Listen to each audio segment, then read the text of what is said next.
प्यारे देशवासियों, नमस्कार। आज से 5 साल पहले आप सबने मुझ पर अपार भरोसा जताया था और अपने निर्वाचित जनप्रतिनिधियों के माध्यम से मुझे भारत के राष्ट्रपति के रूप में चुना था। आज मेरा कार्यकाल पूरा हो रहा है। इस अवसर पर मैं आप सभी के साथ कुछ बातें साझा करना चाहता हूँ।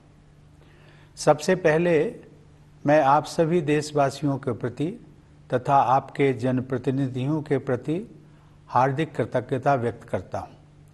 पूरे देश में अपनी यात्राओं के दौरान नागरिकों के साथ हुए संवाद और संपर्क से मुझे निरंतर प्रेरणा मिलती रही।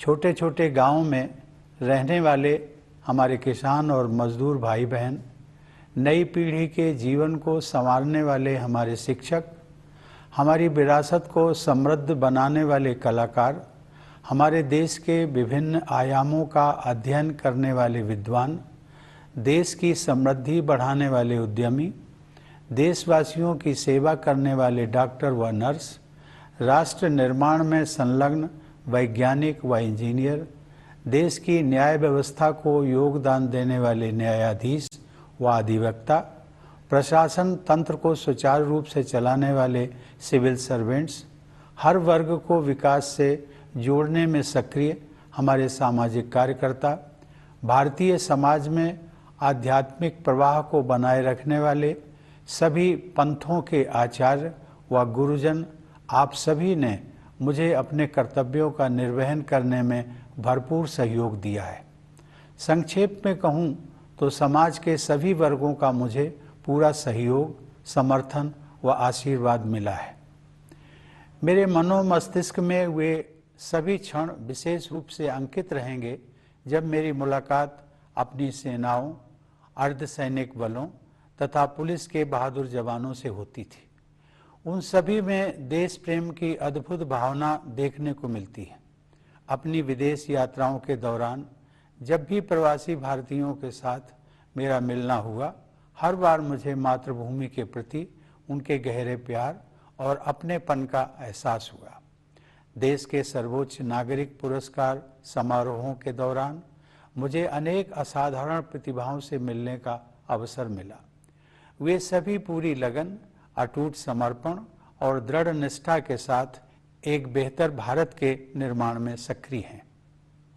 इस प्रकार अनेक देशवासियों से मिलने के बाद मेरा यह विश्वास और भी दृढ़ हुआ कि हमारे निष्ठावान नागरिक ही वास्तविक राष्ट्र निर्माता हैं और वे सभी भारत को बेहतर बनाने के लिए प्रयासरत हैं। ऐसे सभी निष्ठावान देशवासियों के हाथों में हमारे महान देश का भविष्य सुरक्षित है। प्यारे देशवासियों, अपने इन अनुभवों से गुजरते हुए अक्सर मुझे अपना बचपन भी याद आता रहा है कि किस तरह महत्वपूर्ण ऐतिहासिक घटनाएं हमारे व्यक्तिगत जीवन को प्रभावित करती रहीं। जब अपने छोटे से गांव में एक साधारण बालक के नज़रिए से मैं जीवन को समझने की कोशिश कर रहा था, तब देश को आज़ादी हासिल किए हुए कुछ ही साल हुए थे। देश के पुनर्निर्माण के लिए लोगों में एक नया जोश दिखाई देता था। उनकी आंखों में नए सपने थे। मेरे दिलो दिमाग में भी एक धुंधली सी कल्पना उभर रही थी कि एक दिन शायद मैं भी अपने देश के निर्माण में भागीदारी कर सकूंगा। कच्चे घर में गुजर बसर करने वाले एक परिवार के मेरे जैसे साधारण बालक के लिए हमारे गणतंत्र के सर्वोच्च संवैधानिक पद के बारे में कोई भी जानकारी होना कल्पना से परे था। लेकिन यह भारत के लोकतंत्र की ताकत है कि इसमें हर नागरिक के लिए ऐसे रास्ते खुले हैं जिन पर चलकर वह देश की नियति को संवारने में अपनी महत्वपूर्ण भूमिका निभा सकता है। कानपुर देहात जिले के परौख गांव के अति साधारण परिवार में पला बढ़ा वह नाथ कोविंद आज आप सभी देशवासियों को संबोधित कर रहा है। इसके लिए मैं अपने देश की जीवंत लोकतांत्रिक व्यवस्था की शक्ति को सत सत नमन करता हूँ। चूँकि मैंने अपने गांव का उल्लेख किया है, तो मैं इस बात का भी उल्लेख करना चाहूँगा कि राष्ट्रपति के कार्यकाल के दौरान अपने पैतृक गांव का दौरा करना और अपने कानपुर के विद्यालय में वयोवृद्ध शिक्षकों के पैर छूकर उनका आशीर्वाद लेना मेरे जीवन के सबसे यादगार पलों में हमेशा शामिल रहेंगे। इसी साल प्रधानमंत्री जी भी मेरे गांव परौंख आए और उन्होंने मेरे गांव की धरती का मान बढ़ाया। अपनी जड़ों से जुड़े रहना भारतीय संस्कृति की विशेषता है। मैं युवा पीढ़ी से यह अनुरोध करूंगा कि अपने गांव या नगर और अपने विद्यालयों तथा शिक्षकों से जुड़े रहने की इस परंपरा को आगे बढ़ाते रहें। प्यारे देशवासियों, आजकल सभी देशवासी आज़ादी का अमृत महोत्सव मना रहे हैं। अगले महीने हम सब भारत की आज़ादी की 75वीं वर्षगांठ मनाएंगे। हम 25 वर्ष की अवधि के उस अमृत काल में प्रवेश करेंगे जो स्वतंत्रता के शताब्दी वर्ष अर्थात 2047 में पूरा होगा। ये विशेष ऐतिहासिक वर्ष हमारे गणतंत्र के प्रगति पथ पर मील के पत्थर की तरह है। हमारे लोकतंत्र की ये विकास यात्रा देश की स्वर्णिम संभावनाओं को कार्य रूप देकर विश्व समुदाय के समक्ष एक श्रेष्ठ भारत को प्रस्तुत करने की यात्रा है। आधुनिक काल में हमारे देश की इस गौरव यात्रा का आरंभ ब्रिटिश हुकूमत के दौरान राष्ट्रवादी भावनाओं के जागरण और स्वाधीनता संग्राम के साथ हुआ। 19वीं शताब्दी के दौरान पूरे देश में पराधीनता के विरुद्ध अनेक विद्रोह हुए। देशवासियों में नई आशा का संचार करने वाले ऐसे विद्रोहों के अधिकांश नायकों के नाम भुला दिए गए थे। अब उनकी वीर गाथाओं को आदर सहित याद किया जा रहा है। 19वीं सदी के अंतिम तथा 20वीं सदी के आरंभिक वर्षों में नवीन जन चेतनाओं का संचार हो रहा था और स्वाधीनता संग्राम की अनेक धाराएं प्रवाहित हो रही थी। वर्ष 1915 में जब गांधी जी स्वदेश लौटे, उस समय देश में राष्ट्रीयता की भावना और भी प्रबल हो रही थी। अनेक महान जन नायकों की उज्जवल आकाश गंगा का जैसा प्रकाश हमारे देश को 20वीं सदी के आरंभिक दशकों में प्राप्त हुआ, वह विश्व इतिहास में अतुलनीय है। जहां एक और आधुनिक युग के एक ऋषि की तरह गुरुदेव रविंद्रनाथ टैगोर हमारी सांस्कृतिक विरासत से देशवासियों को फिर से जोड़ रहे थे, वहीं दूसरी ओर बाबा साहब भीमराव आम्बेडकर समानता के आदर्श की ऐसी पुरजोर वकालत कर रहे थे जैसा अधिकांश विकसित देशों में भी दिखाई नहीं दे रहा था। तिलक और गोखले से लेकर भगत सिंह और नेताजी सुभाष चंद्र बोस तक, जवाहरलाल नेहरू, सरदार पटेल और श्यामा प्रसाद मुखर्जी से लेकर सरोजिनी नायडू और कमला देवी चट्टोपाध्याय तक, ऐसी अनेक विभूतियों का केवल एक ही लक्ष्य के लिए तत्पर होना मानवता के इतिहास में अन्यत्र नहीं देखा गया है। मेरे मस्तिष्क में और भी कई विभूतियों के नाम उभर रहे हैं, लेकिन मेरे कहने का तात्पर्य यह है कि स्वाधीन भारत की विभिन्न परिकल्पनाओं से संपन्न अनेक महान नेताओं ने भारत की स्वाधीनता के लिए त्याग और बलिदान के अद्भुत उदाहरण प्रस्तुत किए। इसमें कोई संदेह नहीं है कि स्वाधीनता संग्राम पर गांधी जी के परिवर्तनकारी विचारों का प्रभाव सबसे अधिक पड़ा और उस दौरान उन्होंने कोटि कोटि देशवासियों की जीवन धारा को नई दिशा दे दी। देवियों और सज्जनों, लोकतंत्र के जिस पथ पर हम आज आगे बढ़ रहे हैं, उसकी रूपरेखा हमारी संविधान सभा द्वारा तैयार की गई थी। उस सभा में पूरे देश का प्रतिनिधित्व करने वाले अनेक महानुभावों में हंसाबेन मेहता, दुर्गाबाई देशमुख, राजकुमारी अमृत कौर तथा सुचेता कृपलानी सहित 15 महिलाएं भी शामिल थीं।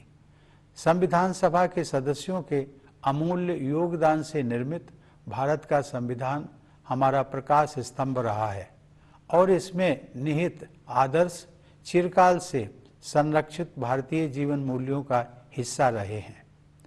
संविधान को अंगीकृत किए जाने से एक दिन पहले संविधान सभा में अपने समापन वक्तव्य में डॉक्टर आम्बेडकर ने लोकतंत्र के सामाजिक और राजनैतिक आयामों के बीच के अंतर को स्पष्ट किया था। उन्होंने कहा था कि हमें केवल राजनीतिक लोकतंत्र से संतुष्ट नहीं होना चाहिए। मैं उनके शब्दों को आप सबके साथ साझा करता हूँ। उन्होंने कहा था, हमें अपने राजनीतिक लोकतंत्र को एक सामाजिक लोकतंत्र भी बनाना चाहिए। राजनीतिक लोकतंत्र टिक नहीं सकता यदि वह सामाजिक लोकतंत्र पर आधारित न हो। सामाजिक लोकतंत्र का क्या अर्थ है? इसका अर्थ है जीवन का वह तरीका जो स्वतंत्रता, समानता और बंधुता को जीवन के सिद्धांतों के रूप में मान्यता देता है। स्वतंत्रता, समानता और बंधुता के इन सिद्धांतों को एक त्रिमूर्ति के अलग अलग हिस्सों के रूप में नहीं देखना चाहिए। उनकी त्रिमूर्ति का वास्तविक अर्थ यह है कि उनमें से किसी भी हिस्से को एक दूसरे से अलग करने पर लोकतंत्र का वास्तविक उद्देश्य ही समाप्त हो जाता है। प्यारे देशवासियों, जीवन मूल्यों की यह त्रिमूर्ति आदर्शयुक्त, उदारतापूर्ण और प्रेरणादायक है। इस त्रिमूर्ति को अमूर्त अवधारणा मात्र समझना गलत होगा। केवल आधुनिक ही नहीं बल्कि हमारा प्राचीन इतिहास भी इस बात की गवाही देता है कि वे तीनों जीवन मूल्य हमारे जीवन की सच्चाई हैं। उन्हें हासिल किया जा सकता है और वस्तुतः उन्हें विभिन्न युगों में हासिल किया भी गया है। हमारे पूर्वजों और हमारे आधुनिक राष्ट्र निर्माताओं ने अपने कठिन परिश्रम और सेवा भावना के द्वारा न्याय, स्वतंत्रता, समता और बंधुता के आदर्शों को चरितार्थ किया था। हमें केवल उनके पद चिन्हों पर चलना है और आगे बढ़ते रहना है। सवाल उठता है कि आज के संदर्भ में एक सामान्य नागरिक के लिए ऐसे आदर्शों का क्या अर्थ है? मेरा मानना है कि उन आदर्शों का प्रमुख लक्ष्य सामान्य व्यक्ति के लिए सुखमय जीवन का मार्ग प्रशस्त करना है। इसके लिए सबसे पहले सामान्य लोगों की मूलभूत आवश्यकताएं पूरी की जानी चाहिए। अब संसाधनों की कमी नहीं है। हर परिवार के पास बेहतर आवास तथा पीने के पानी और बिजली की सुविधा उपलब्ध हो, इस दिशा में हम काम कर रहे हैं। यह बदलाव विकास की बढ़ती हुई गति तथा भेदभाव से पूर्णतः मुक्त सुशासन द्वारा ही संभव हो सका है। मूलभूत आवश्यकताओं को उपलब्ध कराने के बाद यह सुनिश्चित करना है कि प्रत्येक नागरिक अपनी क्षमताओं का उपयोग करते हुए खुशी के अवसर तलाशे तथा अपने नितांत निजी गुणों का समुचित उपयोग करते हुए अपनी नियति का निर्माण करे। इस दिशा में आगे बढ़ने के लिए शिक्षा ही मुख्य साधन है। मेरा मानना है कि राष्ट्रीय शिक्षा नीति युवा भारतीयों के लिए अपनी विरासत से जुड़ने और 21वीं सदी में अपने पैर जमाने में बहुत सहायक सिद्ध होगी। उनके विकासमान भविष्य के लिए अच्छी स्वास्थ्य सेवाएं अनिवार्य हैं। कोविड की वैश्विक महामारी ने सार्वजनिक स्वास्थ्य सेवा के बुनियादी ढांचे में और भी अधिक सुधार की आवश्यकता को रेखांकित किया है। मुझे खुशी है कि सरकार ने इस कार्य को सर्वोच्च प्राथमिकता दी है। शिक्षा और स्वास्थ्य सेवाओं का लाभ उठाते हुए हमारे देशवासी सक्षम बन सकते हैं और आर्थिक सुधारों का लाभ लेकर अपने जीवन निर्माण के लिए सर्वोत्तम मार्ग अपना सकते हैं। 21वीं सदी को भारत की सदी बनाने के लिए हमारा देश सक्षम हो रहा है, यह मेरा दृढ़ विश्वास है। प्यारे देशवासियों, अपने कार्यकाल के 5 वर्षों के दौरान मैंने अपनी पूरी योग्यता से अपने दायित्वों का निर्वहन किया है। मैं doctor Rajendra Prasad, doctor S Radhakrishnan और डॉक्टर APJ अब्दुल कलाम जैसी महान विभूतियों का उत्तराधिकारी होने के नाते बहुत सचेत रहा हूँ। जब मैंने राष्ट्रपति भवन में प्रवेश किया था तब मेरे तत्कालीन पूर्ववर्ती श्री प्रणब मुखर्जी ने भी मेरे कर्तव्यों के बारे में मुझे बुद्धिमत्तापूर्ण सुझाव दिए। फिर भी जब कभी मुझे किसी तरह का संशय हुआ तब मैंने गांधी जी का और उनके द्वारा सुझाए गए मूल मंत्र का सहारा लिया। गांधी जी की सलाह के मुताबिक सबसे अच्छा मार्गदर्शक सिद्धांत यह था कि हम सबसे गरीब आदमी के चेहरे को याद करें और खुद से ये सवाल पूछें कि हम जो कदम उठाने जा रहे हैं क्या वह उस गरीब के लिए सहायक होगा। मैं गांधी जी के सिद्धांतों पर अपने अटूट विश्वास को दोहराते हुए आप सबसे ये आग्रह करूँगा कि आप प्रतिदिन कुछ मिनटों के लिए ही सही गांधी जी के जीवन और शिक्षाओं पर अवश्य विचार करें। प्यारे देशवासियों, हम सबके लिए माता की तरह पूज्य प्रकृति गहरी पीड़ा से गुजर रही है। जलवायु परिवर्तन का संकट हमारी धरती के भविष्य के लिए गंभीर खतरा बना हुआ है। हमें अपने बच्चों की खातिर अपने पर्यावरण, अपनी ज़मीन, हवा और पानी का संरक्षण करना है। अपनी दिनचर्या में तथा रोज़मर्रा की चीज़ों का इस्तेमाल करते समय हमें अपने पेड़ों, नदियों, समुद्रों और पहाड़ों के साथ साथ अन्य सभी जीव जंतुओं की रक्षा के लिए बहुत सावधान रहने की ज़रूरत है। प्रथम नागरिक के रूप में यदि अपने देशवासियों को मुझे कोई एक सलाह देनी हो तो मैं यही सलाह दूंगा। अपने वक्तव्य का समापन करते हुए मैं एक बार फिर सभी देशवासियों के प्रति हार्दिक कृतज्ञता व्यक्त करता हूँ। भारत माता को सादर नमन करते हुए मैं आप सभी के उज्जवल भविष्य की मंगल कामना करता हूँ। धन्यवाद। जय Hind.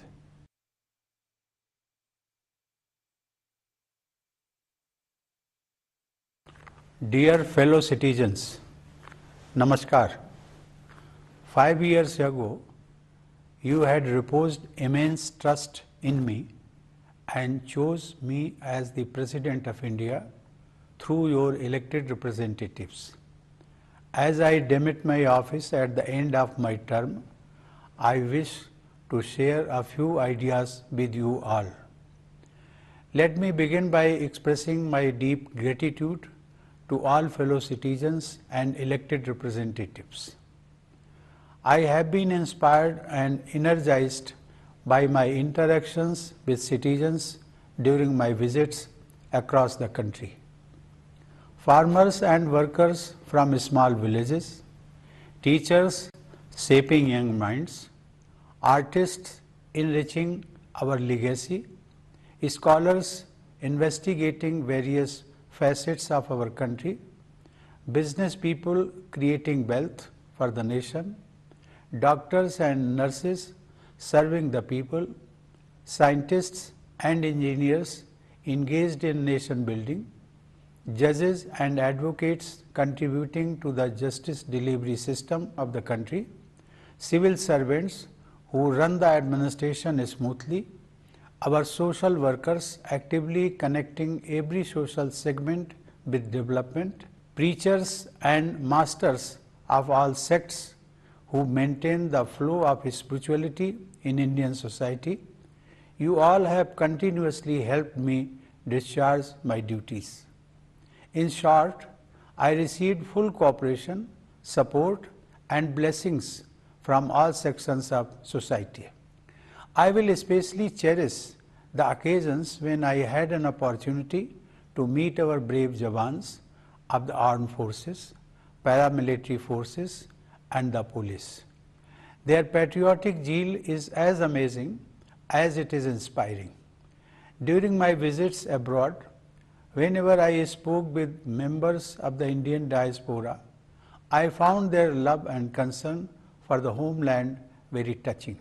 During investiture of civil awards, I had an opportunity to meet some of the most exceptional minds at work. With diligence and dedication, they are busy creating a better tomorrow for their fellow Indians. All these reaffirm the belief that the nation is after all composed of its citizens, and with each of you striving to make India better and better. The nation's great future is secure. These experiences remind me of my childhood and how grand historical events shape our individual lives. When I was growing up in a small village, the nation had only recently achieved independence. There was a fresh wave of energy to rebuild the country. There were new dreams. I too had a dream that one day I would be able to participate in a meaningful way in this nation building exercise. A young boy living in a mud house could not have any idea about the highest constitutional office of the Republic. But it is the testament to the strength of India's democracy that it has created pathways to let each citizen take part in the shaping of our collective destiny. If that Nath Kovind from village Parong is addressing you today, it is solely thanks to the inherent power of our vibrant democratic institutions. Since I have mentioned my village, let me also add here that among the most memorable moments of my life has been visiting my home during my term and touching the feet of my teachers at Kanpur to seek their blessings. This year, the Prime Minister also honored my village, Parong, with his visit. This connection with our roots has been the essence of India. I would request the younger generation to continue this tradition of staying connected with their village or town, their schools and teachers. Dear citizens, the nation has been celebrating Azadi Ka Amrit Mahotsav.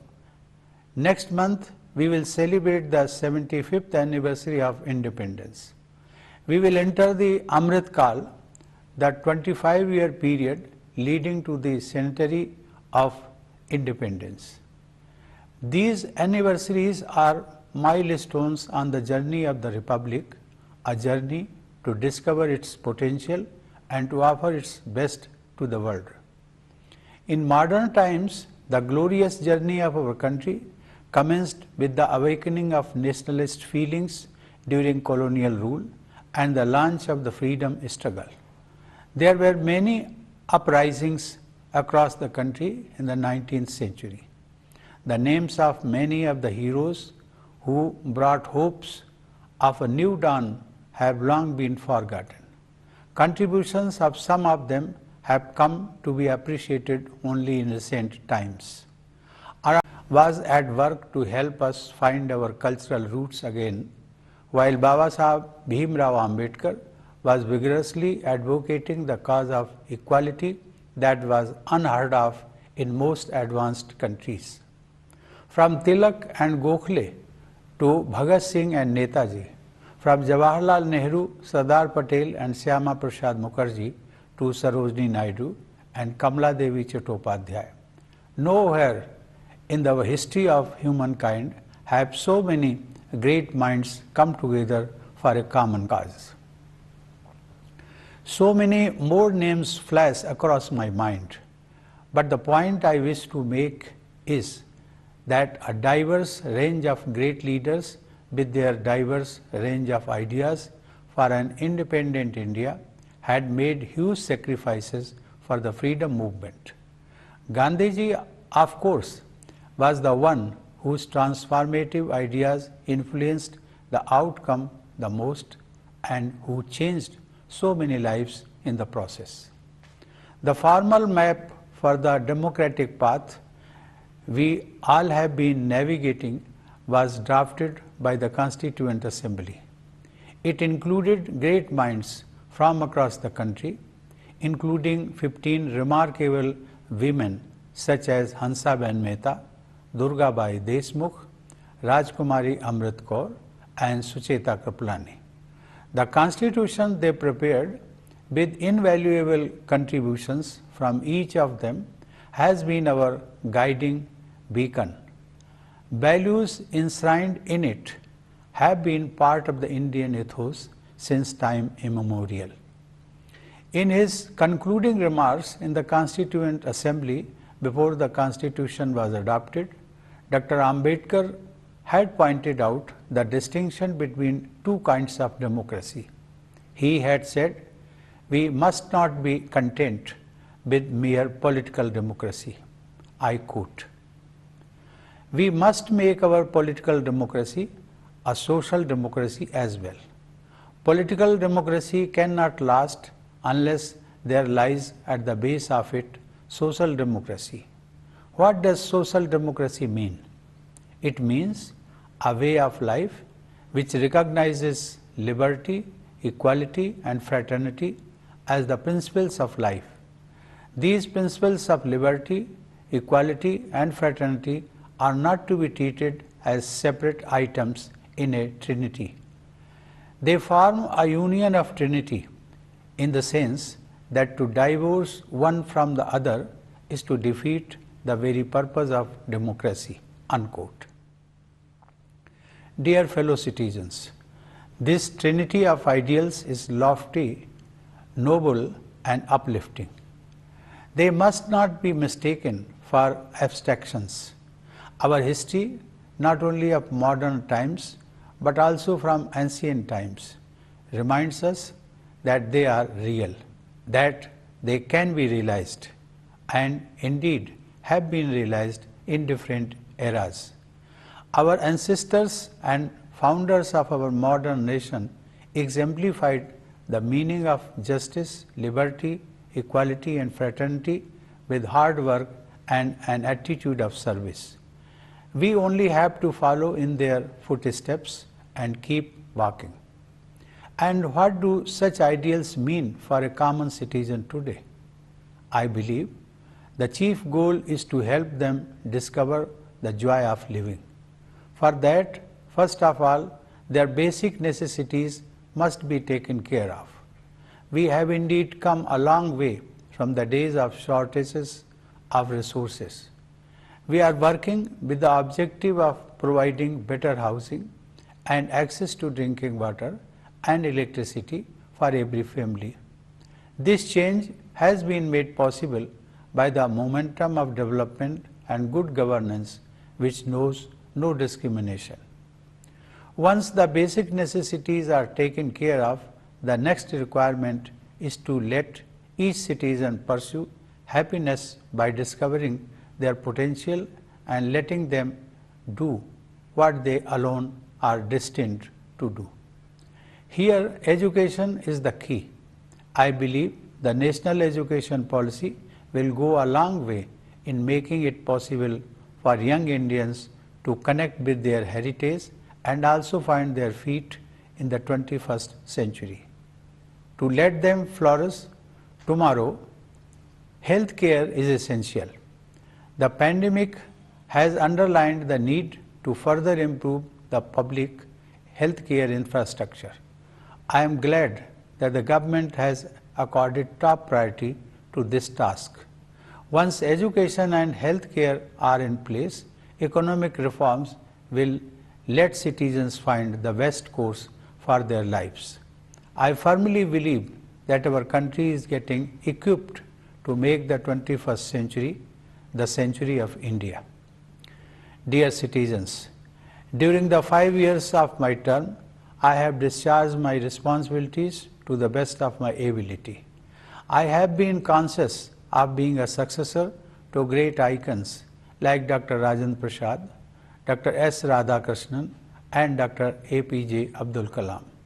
When I entered the Rashtrapati Bhavan, my immediate predecessor, Shri Pranab Mukherjee, also shared his wise counsel with me about my duties. Still, whenever I was in doubt, I turned to Gandhiji and his famous talisman. His advice of recalling the face of the poorest man and asking myself if the step I am about to take will be of any use to him. At the risk of repeating myself, I will urge you to contemplate Gandhiji's life and teachings at least for a few minutes every day. Dear fellow citizens, Mother Nature is in deep agony and the climate crisis can endanger the very future of this planet. We must take care of our environment, our land, air and water for the sake of our children. In our daily lives and routine choices, we must be more careful to protect our trees, rivers, seas and mountains as well as other living beings. As the first citizen, if I have to give one advice to my fellow citizens, it has to be this. At the conclusion of my address, I once again express my heartfelt gratitude to all my fellow citizens, my salutations to Mother India, and my best wishes to all of you for a very bright future. Thank you. Jai Hind.